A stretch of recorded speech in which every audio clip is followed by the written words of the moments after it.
দিনটা ছিল আমাদের কাছে খুব স্পেশাল, কেননা আমার ছোট্ট বোনের বিয়ে। আর সেই বিয়ের মেহেন্দি ছিল আজকে। অনেক দিন ধরে বিয়েতে কি পরবো কি না পরবো, আরও কত এক্সাইটমেন্ট। তো দিনটা ফাইনালি চলেই এলো। সবাই মিলে মেহেন্দি পরছিলাম, গল্প করছিলাম, হাসাহাসি, এইটুকুই তো আনন্দ।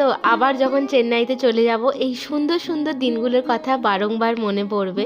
আর মেহেন্দি করাতে এসেছিল অনন্যা, দারুণ মেহেন্দি পরিয়েছিল। প্রত্যেকের মুখের হাসি দেখে নিশ্চয়ই বুঝতেই পারছো প্রত্যেকেই খুব স্যাটিসফাইড। আর আমার মেহেন্দিটা ঠিক কেমন হয়েছে, হ্যাঁ সেটা তো দেখাবই। তবে আজকের ভিডিওটা কেমন লাগলো অবশ্যই কমেন্ট করে জানিও। আর ভিডিওটা ভালো লেগে থাকলে প্লিজ একটা লাইক করে দিও। আর যারা নতুন দেখছো প্লিজ একটা সাবস্ক্রাইব করে দিও। আর আমি অনন্যাকে যেমন মেহেন্দি করতে বলেছিলাম ঠিক ডিটো ওই রকমই করে দিয়েছিল। তো দেখো কেমন লাগলো অবশ্যই কমেন্ট করে জানিও। আমার তো খুব ভালো লেগেছিল।